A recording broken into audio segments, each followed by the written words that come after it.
Patay ang dalawang babaeng magkapatid matapos matrap sa nasusunog nilang bahay sa San Mateo, Rizal. Nasa 10 pamilya ang apektado. Ayon sa barangay, posible nagsimula ang apoy sa pag-welding sa isang bahay roon. May unang balita si EJ Gomez.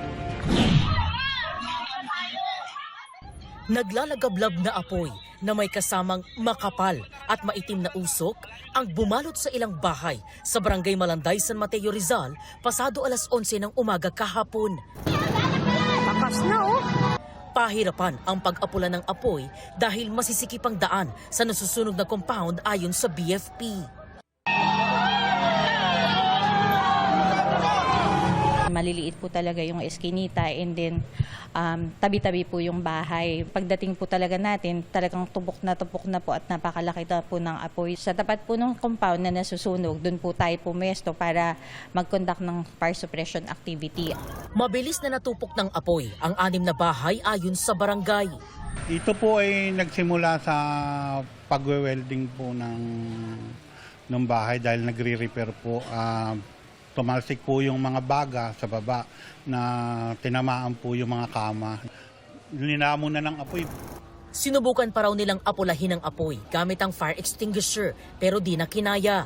Damay rin sa sunog ang ilang kawad ng kuryente. Ayon sa barangay, aabot sa 10 pamilya o mahigit 50 individual ang apektado ng sunog.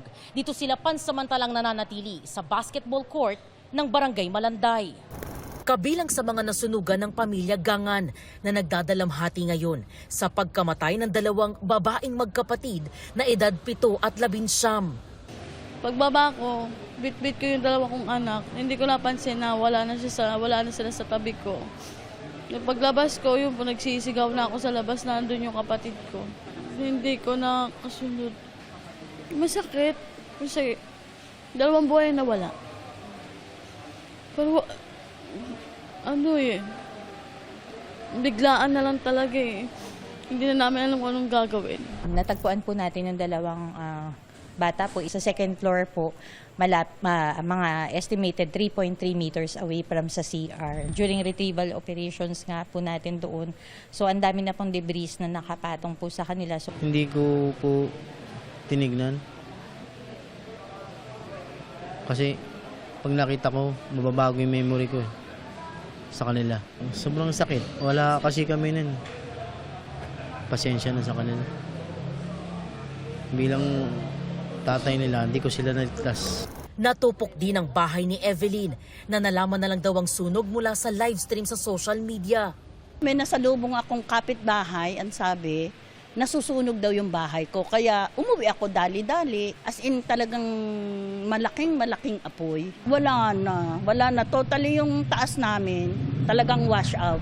Ayon sa BFP, mahigit 400,000 piso ang halaga ng pinsala. Patuloy ang investigasyon ng BFP sa sunog na naapula kahapon ng tanghali. Ito ang unang balita. EJ Gomez, GMA News.